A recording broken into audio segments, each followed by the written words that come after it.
So the first thing I wanted to talk about was just deciding what kind of student, is in front of you. Really can alter and kind of color the way you would present the material or the pace at which you would present the material. So, that's a very wide thing. I mean, there are some lessons where, if both of you get out alive, that's kind of successful. And then it goes from there to the highly motivated, the less motivated, the more capable, the less capable. But I wanted to kind of talk a little bit about, in this piece, what I would personally consider what I would call the non-negotiables. So I think if you think of it in terms of that, it can give you a certain departure point that you can then build on according to the student's capabilities, profile, readiness, ability. So one of the first things I would say that is a non-negotiable, and I would say this is across the board, is, of course, how someone sits at the piano. We have whole lectures on that about how to sit, but very quickly, we did not prepare ourselves all that well this morning. We usually bring pads so that people can adjust their heights, but I have to just sit on this music so I can get a little bit higher. Because what I want to be is level with the instrument. I don't want my forearm to be way below it or way above it. So I think that is a non-negotiable. One of the great things in today's time that we have are iPhones. It's very helpful to take pictures of your students when they're with you and then ask them to bring you pictures back of how they look at home. Because sometimes the pictures don't necessarily match, and you can discuss it and help them come to a place where they are actually doing more what you're doing in the lesson at home. Of course, we have the distance from the instrument to consider. So those are very basic things that I'm not going to go into in detail, but I think a sitting height and a sitting distance are really non-negotiables. And then the other thing in this piece that I would say is a non-negotiable in terms of starting position would be the wrist height. Not much in this piece is going to work if the person's orientation is to have the wrist down here. Or rarer, but it does happen, where the wrist is put way, way up. So it's a very good sort of starting point, a departure place, to have sitting height be a really important element in beginning to teach this piece in particular. The reason for that is that the predominant skill in this piece is a single rotation. So for those of you who are experienced in the room, you know that if the wrist is very low, it's not possible to feel in one unit. And we talk about the finger, hand, and arm being our most basic playing unit. If there's a break in the wrist down, we don't have much chance for that to be unified. Therefore, without alignment, you can't have proper movement. So I would say in areas of alignment, if you're teaching, you should make that pretty much a very, very strong priority. Not much will go right if the alignment isn't correct. So having the wrist be at a place where it's possible to turn. And sometimes I have people experience in front of their bodies what it's like, of course, to turn properly, but also if they lower the wrist, how that movement becomes much tighter, or if the wrist is broken up. So they can actually feel comparatively how much easier it is to have the wrist here. I know that a lot of people have what comes to me in terms of the teacher training program comments from the participants, they very often say things like, I don't have people who are totally willing to do this kind of work. And I'm certainly empathetic to that, but I think there are things that we can do, whether or not the person fully participates or not. One of the things I think is so important is this issue of where is the wrist positioned. The wrist itself, if somebody is very used to playing with a low wrist, and this can happen in very young children, their orientation is just to go to the piano and the wrist is here. So you have to come up with certain ways or methods. Of course, looking helps a tremendous amount, but also in some cases actually allowing them to take their other hand and support the wrist like this so they can get a sense that this is where the wrist needs to be. I think it's very important that the person have a starting position that's correct. that the finger, hand, and arm are unified and the wrist is in the right place. That would be where the jump-off point, I would say, for this piece. So if you have somebody who immediately does that, you can actually go to other things. The faster they can do something correctly, the more you can build upon it. So you might choose to actually perfect it a little bit. You might check whether this knuckle is in the right place, that it's neither too high nor too low, that it's really in a place that unifies. And you would check the middle knuckle of the finger. Very often people have too straight a finger or too curled a finger. So you can make those corrections on whatever timetable that person's able to move at. Once you get the position really correctly, that really helps feeling this motion freely, and then the motion will work. Because if you're talking about training somebody to rotate, but the fingers are a little bit straight, the rotation will never be free. And I always equate freedom with something becoming automatic. It can't become internalized and automatic if it's not free. So then you're wasting a lot of time in a sense because you're talking about the rotation and maybe even helping them to feel it, but it's never going to work. It's never going to become an automatic response enough. So I look for opportunities to make sure that the alignment is correct. Another opportunity here would be, and I'll do it in the other hand, to train somebody that the thumb doesn't relax and go down like this, or pull away. These are very common things that people will do. They'll go to a note, everything is actually very good, but the thumb falling brings things down. If you can move off of that and go into the piece, the first thing I like to discuss is the torso. One thing that's very important is to realize that when we teach hands separately, the torso should be in the appropriate place for whatever you're dealing with separately. That means the torso might be in a particular place to negotiate the right hand part, and then if you were practicing the left hand part, the torso might be in a slightly different place. And it might be yet in a third place if you're putting hands together. It's very important that those things are taught to the student because the body must become responsive to the needs of the finger, hand, and arm. So the finger, hand, and arm are directing the movement and initiating the movement, but it's very important that they learn how important it is for the torso to follow what they're doing. Because many times things will fail not because the technique is not working properly, but because the body has not responded to where it needs to go. And in this piece in particular, it's a great piece for teaching the torso because there are many, almost all of the positions of the torso are available in this piece. So if we start at the beginning and we take this, my torso is basically in the middle because my right hand's playing right here. But it's not a very comfortable position for both hands because my left hand has to be here. So if I were practicing my left hand, I would move over so that this would be comfortable. Now this sounds like, can it really make that much of a difference? But it really does make that much of a difference. So you're also helping them to make an association between what's happening here and what's happening in their body.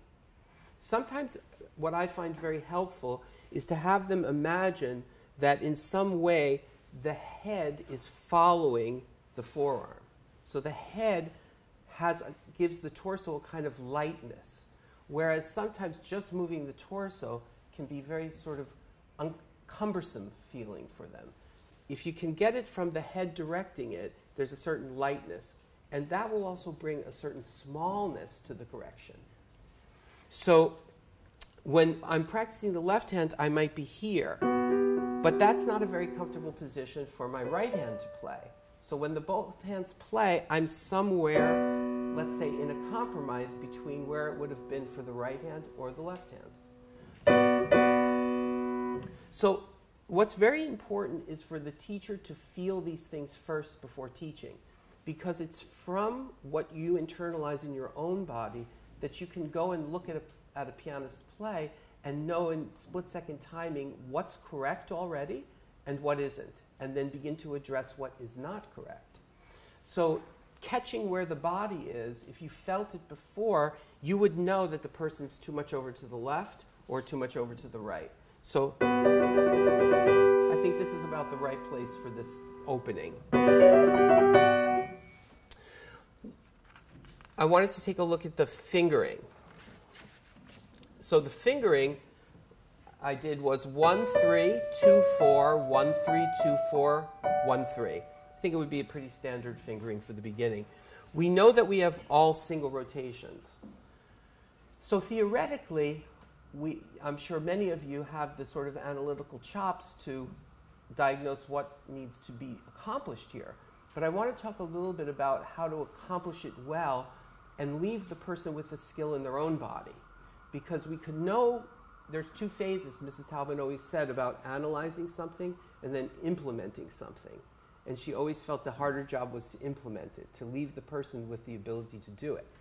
So we know that it's single rotation. We know that this is the motion.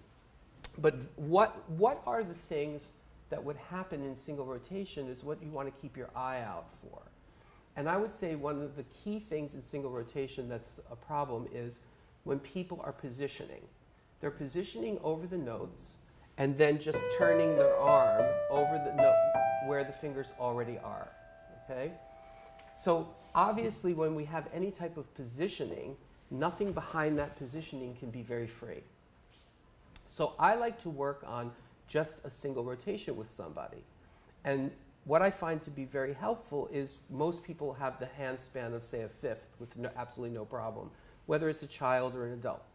So what I like to do is to clarify certain things about the single before the application actually begins, or directly alongside with the application, depends where they are. But I would say that the key thing in single rotation that seems to malfunction for people is that the thumb very much likes to get ahead of the rest of the mechanism. So I think that has to have a lot of attention. What do you do to get the single rotation to function very well? So I wanted to talk a little bit about the development of the single, which would develop into rotary octaves and even a tremolo, and why there are so many subtleties there that you can keep your eye out for.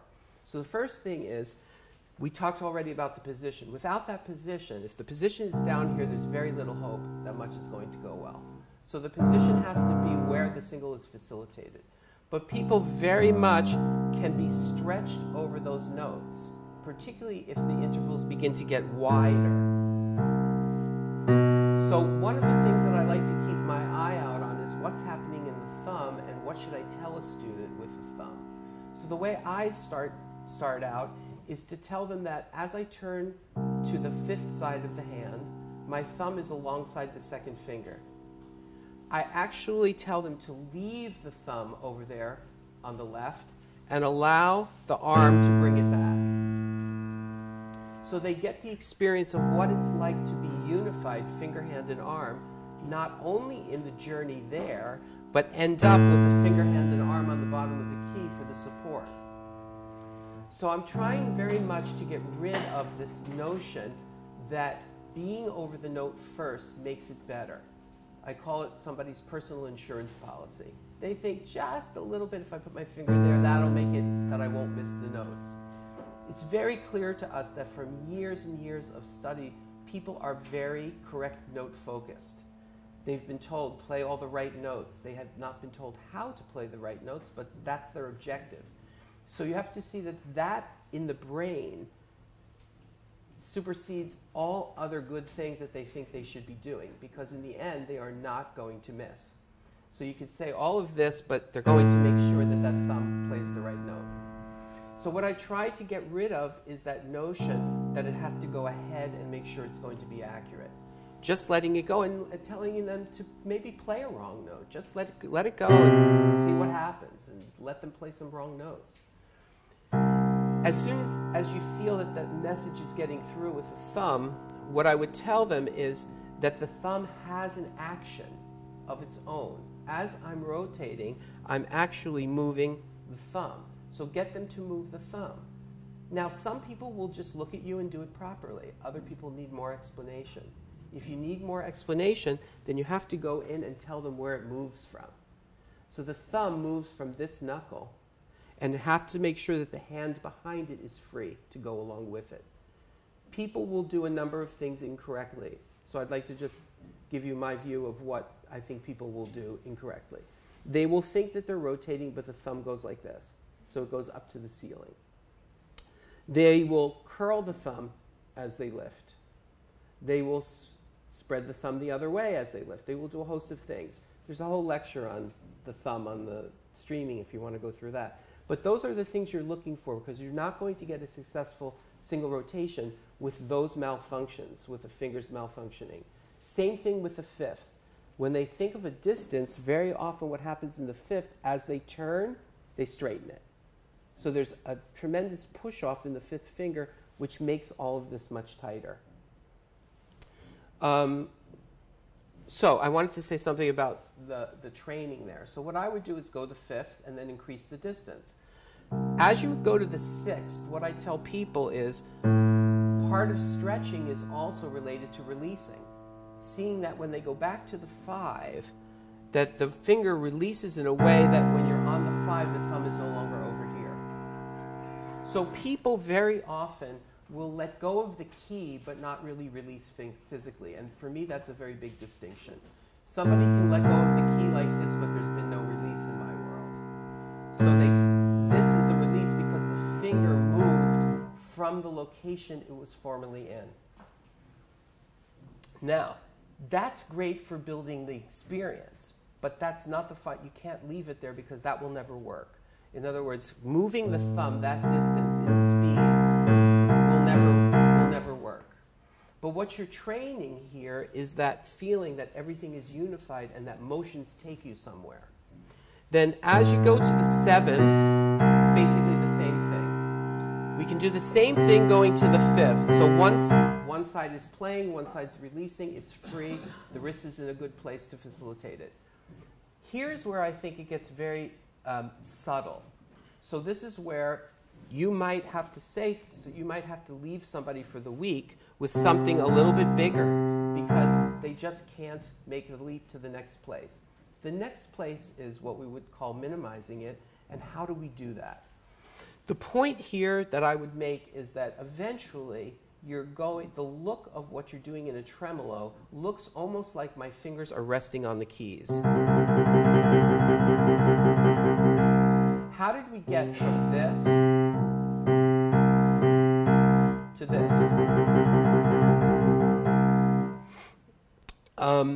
So I wanted to talk a little bit about that.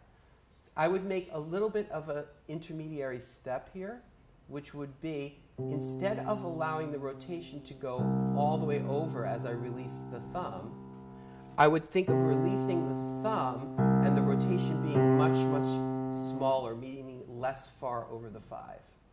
And what begins to happen is the thumb begins to remember how it felt to release in that direction, but it doesn't go back as far. So the first thing I would do is allow it to go back maybe, so I'm on a C octave, I would allow it to go back to, say, the A, and see that it still maintains itself, not stretching back when it plays.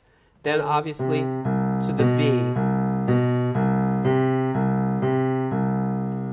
And then see what happens if you say, okay, now just release just to the crack between the B and the C.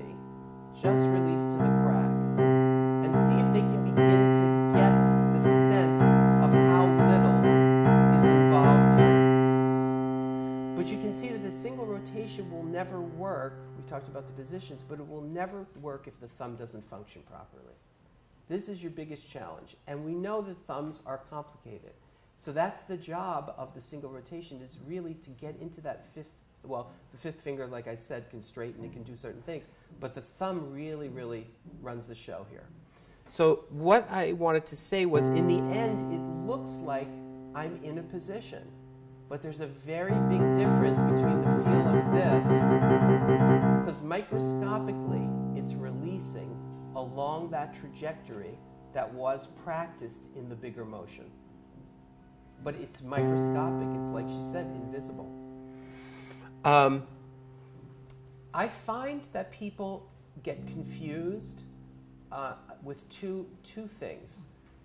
They don't always make the differentiation between two things, being, when we say close to the key, it's not always clear to people. And I found that separating close to the key in two ways makes it much easier for a person to understand it. And what I say is there's vertical distance from the key is one aspect of close to the key, and proximity to the location of the key is the second parameter of close to the key. Because I've seen people think that they're staying close to the key, but they release up like this in the air. And I've seen people stay very close to the key, become way far from the proximity of the key. So it's really mastering those two elements, being able not to come up very far and also not to go very far back. Does that make sense to people? There was a question, yes? No, I was just wondering if there was any way to get the camera on your left hand. I don't think most of us can see Okay. Yeah. left hand when there's... They want the camera to be on my hands. Yes. Oh, that's the projector. Yeah, it's not Justin. It's the projector, and that's just this. There's no ability to move in or out. Sorry about that. Okay. If you want to move, maybe here you can see better.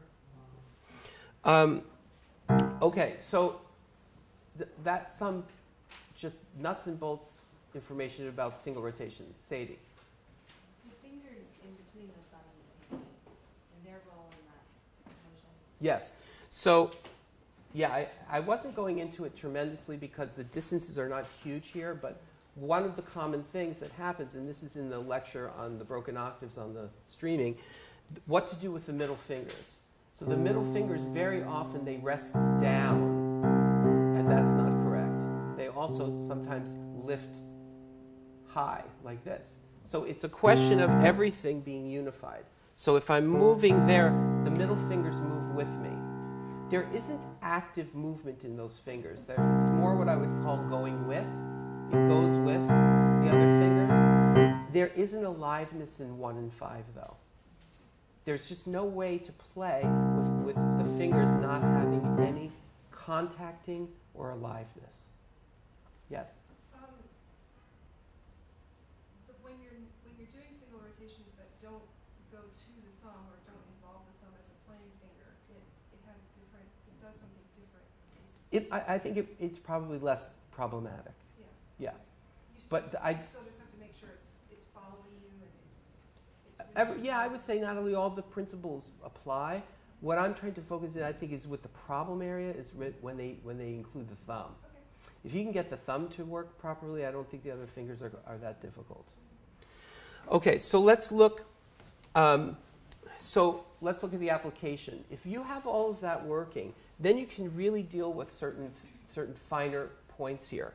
One of the things that's important in single rotation is the equality of the motion, that it feel equal one side, the left side to the right side. Now, the reason why it might not feel equal is because it's moving in a certain direction. The basic passage is an ascending passage. Mostly what you'll find here is students will either be pulled by the ear or something, and they will favor the top note, and that sets the rotation improperly. What you wanted to be able to do is have them focus on the note to the left, producing the note to the right. We have a term for that. It's active automatic. So I'm moving actively to the left and automatically moving to the right. Left, right, left, right, left, right. It's also possible for people not to play the note on the right. So you have to have your eye for that perfect equality.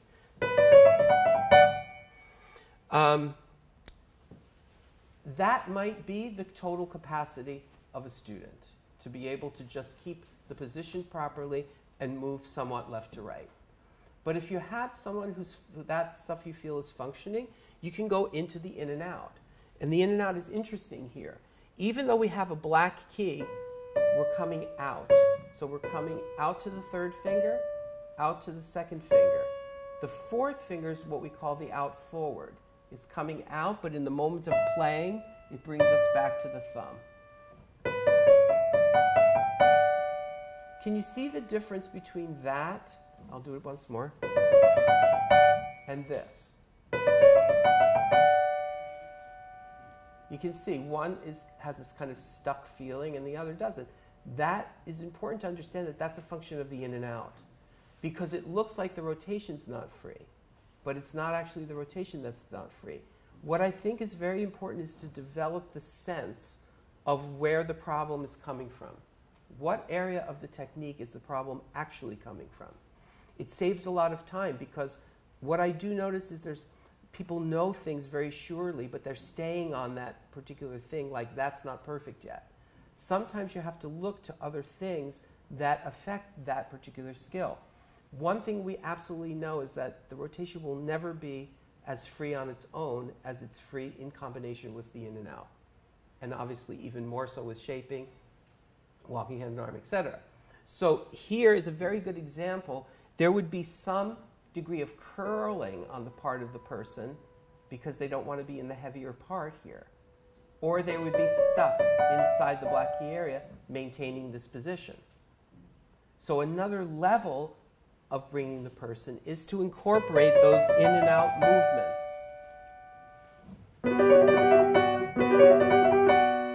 Coming into measure 3. Now, if I don't do anything, I'm going to have a very sudden movement right here for that C sharp. So there has to be a preparation for that C sharp. One helpful thing in terms of the in and out that's, I think, important to look for. I think what's very common is that people think they're doing it, but it's not happening. One of the things you might want to tell them is to get the experience of going in as flat as a pancake. It's a term I use. Because what people try to do sometimes is they think they're moving in, but what they're really doing is just moving up. See that? I'm moving up, but there's no in with that. That's why Mrs. Halbin found it as a separate category. Can you see the difference of where I am on the instrument? Now, it still doesn't feel very good because I don't have any kind of a shape. But if I do that passage in shape in 5, can you see how all the things work together? So there are definite categories in teaching that I work from. I work from definite framework and definite categories. And what I try very much to do is to be clear with myself what category I'm presently in. Because I think then what happens is the student becomes more organized that way. So very briefly, and I've talked about this in not teacher trainings, but at Princeton in the advanced group, the categories are not very complex, but they're very distinct for me. I work in the whole category of the alignment, which we talked about a little bit at the beginning here. And then each component, you have to have an eye for each component. You have to know what a good rotation looks like, what a good in and out looks like, what shaping looks like, how it's done properly. You need that knowledge of how that's done. But then you have to have an eye for how is it being combined. Because that whole area of combination is a very important area, and some students need more help to combine elements than other students. Some people seem to do it very naturally, it seems logical to them, and others it doesn't. So it's always helpful to explain to them what you would like them to combine. I often say, right now I would like you to combine the rotation with the in and out. And I'd like to see you do it several times. If I get the sense that it becomes rather automatic, then I would go to the shaping. But it's very important to layer it in an organized way for people. So that whole area of combination for me is very important. If I feel that things are good there, I move to certain other areas. I'm always omnipresent. I'm checking quality of motion. Is it free? Is it free? Is it free? That's sort of always in the lesson. What I do move to is proportion issues. And proportion issues have very, very, very deep distinctions in a sense. But one of the things that's very important is that the parts to the whole function properly. So keeping an eye for, did the person go and combine and the proportion of the shaping overtook something? So do parts have the right combination and size in relationship to each other? And then I work very much on key placement, because you can have the lack of success of something merely because of where you placed your fingers on the keys. You can do all the right moves, but if I start here, this passage is not going to be successful. So it's trying to help them measure where exactly on the keys would you start this. And for this passage, measure 3, I'm starting it actually slightly inside the black key area. It's a different feeling because of that F sharp coming so quickly. I have to start here. I find it a very beautiful thing, because I feel like when you're working with a proportion of something, you're literally inspiring their own pianistic instinct, because you're sensitizing their hands to much more subtle things and slight things, and the cause and effect is much greater. So there's a certain beauty to the movement, and it takes it from maybe something that looks a little rougher, because the motions have to do a lot, to something much more refined. So I find key placement to be a very important issue. Okay, let's go on to a few other issues in this piece. Let's go to measure 7. So here's a place where I would definitely change fingering.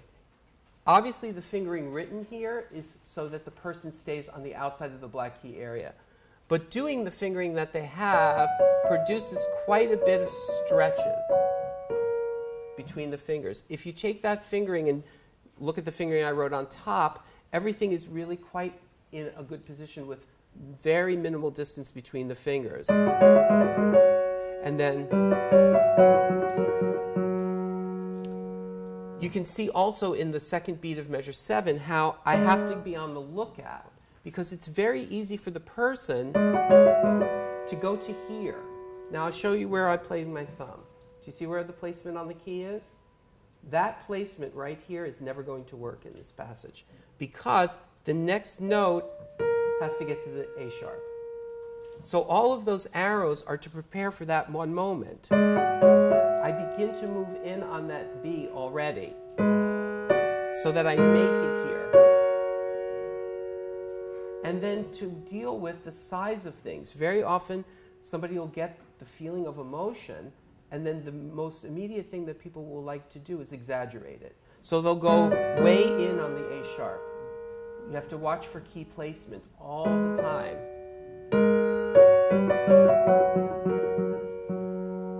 Okay, let's move to measure 8. And to take a look at also, it's far easier in measure 8 to repeat the thumb than it is to do this other kind of fingering, which is 5-3-1, go over with the 2. I mean, it's a little bit twisted, it's very open, it's not a very comfortable fingering. You have a little bit of pedal anyway. With a little bit of a forward motion and a little bit of a shape, you can express that A sharp. Okay, let's move to measure 15. So once again, dealing with the proportion of things. It's very, very important to see on the keyboard where am I starting that first D in measure 15. It's very easy to look at the music and start the D here on the piano. But right after it, you have the F sharp. So this is a passage that literally begins, it's the same passage as before, inside the black key area.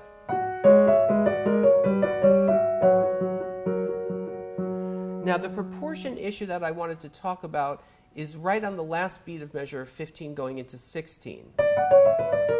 It's clear that we have to come out some degree to that last beat of measure 15. But I want to go back a little bit in because of that A sharp coming up I don't want to be too far from it.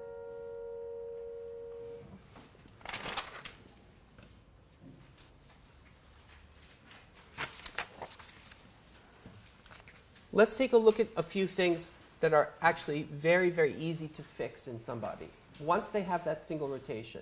So if you get that good single rotation, you have a lot that you're able to build upon. Let's look at measure 17, the left hand. First of all, this fingering doesn't feel as good as allowing yourself to put the 2 on the third. It sounds strange that that might not be the most mathematically logical fingering, but it really is it's a great spacing of the passage. But once I see in the music that there's a single note followed by a denser sonority here in interval, I immediately think of what to add to that single rotation.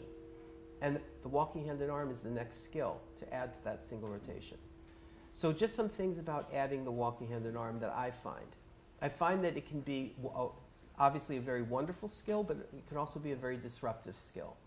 First of all, if the walking hand and arm gets added in any kind of exaggerated way, it causes a lot of problems. So I would try to have the person feel it in as small a size as humanly possible for that person.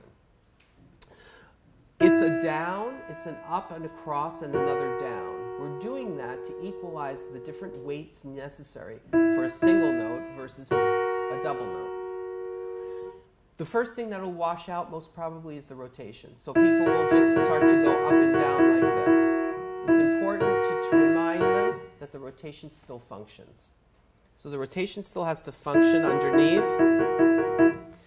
I also find that very often the exact thing you're trying to engage is the exact thing that becomes the problem. So what do I mean by that? The exact thing I'm trying to engage, which is the unification of the arm with the fingers, actually causes the fingers to stop moving. So it becomes, they're doing exactly what you're asking them to do in a sense. Move your arm up and down. And they're not moving the fingers again at all. So it's very important to keep the sense that the fingers, even in passages like this, have an aliveness. They have a movement. The fingers in the end are triggering the sensations behind them. You're planning the sensations behind them, but it's the finger that triggers the sensation behind it. Can you see the difference between that and I'm going to try to do it where my fingers don't move? You can hear I can't even get the evenness without the fingers moving. Here's no walking hand and arm. You can hear some sound, some don't. You know?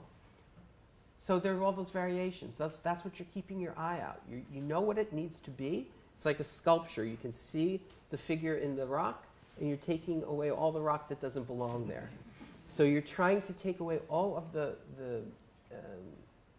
habits that don't belong there. Let's move to measure 29. It's 28. I would do this division because of the stretching. So in the left hand, if we did the left hand in measure 28, this is still kind of okay, but this distance is a huge stretch.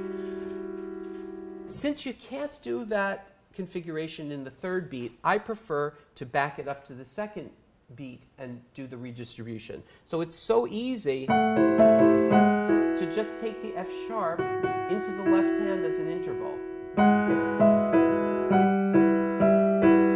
Sorry, what I meant to say, strike that, is to take the F sharp in the right hand as an interval on the second beat, which then carries through to the third beat. So then there's no stretching, introduction of stretching into the left hand. As we move to measure 29, here's a fingering optional thing that you have to evaluate the student. If the student's hand is on the wider side, 5-2 is an appropriate fingering and will save a little bit of movement. If not, it's perfectly fine to go 5-1. Here also, you might want to go 5-2, 5-1. Second beat of measure 29, but in a wider hand, it's perfectly acceptable to go 5-2, 4-1. So you can make that call, After that, it seems pretty okay to use the 4.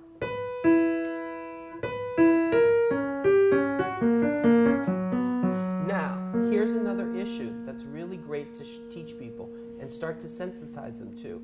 If it's possible not to have one hand go very far into the register that the other hand would play, or vice versa, there are redistributions that help enormously with that issue. I mean, it does get more complex to adjust the body way, way over to play the left hand here. When there's another option, I would take it. So you can see where I drew the line, and what's happening there is I'm going directly into the left hand. And that just facilitates going from here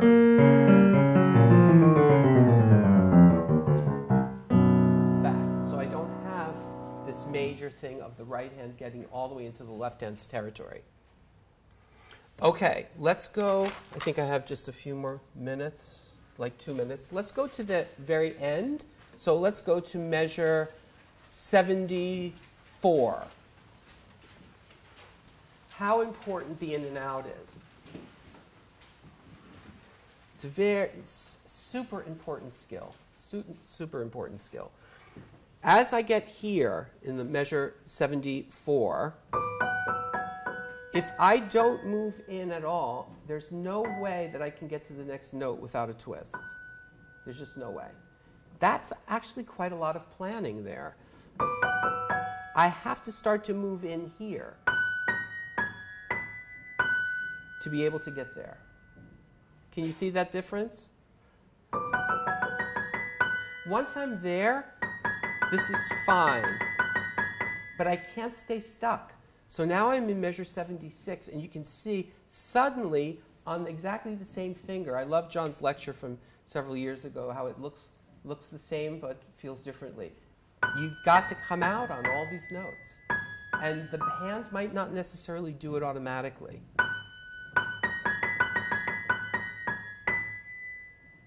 See that difference?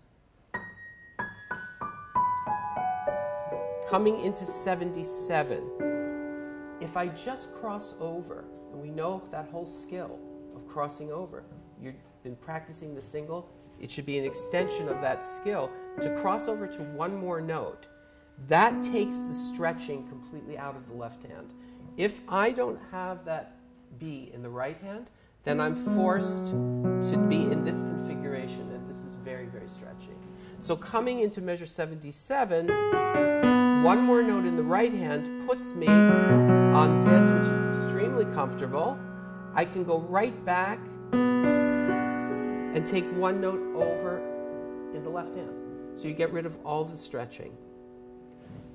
Finishing off, here's a very good chance to teach two very quick things. One is, in the last measures 80 and 81, how the torso needs to get over. I can't really play this successfully if I stay in the same place. So the head following the forearm will get it over to the right. Yes? I've had issues before with students, they try to move their torso and it hinges from the waist instead of from further down, so they're kind of punching over. Yeah, that's why I think it's important to create sort of a column up through the top of the head, actually, to create the sense of lightness in the torso to move. It's very agile that way. If it's not, if the torso is somehow collapsed down or stiffly up, it won't move. So you have to have all of those distinctions. I also want to say one last thing, which is very helpful here, is a chance to start to sensitize the hands that they don't move at the same time. So it's clear that if I started to move my left hand, it's going to go into the right hand's territory. So the right hand is actually moving a little bit ahead of the left hand. And it feels like it doesn't get confused that way. So I hope that this can give you a kind of basis for maybe exploring a really predominantly one skill from different points of view and how to add and access other things onto the correctness of that skill. So good luck with that. I'd love to hear people come and play this or go out and teach it, and we can see kind of the results of it and then see where we go from there. Thank you very much.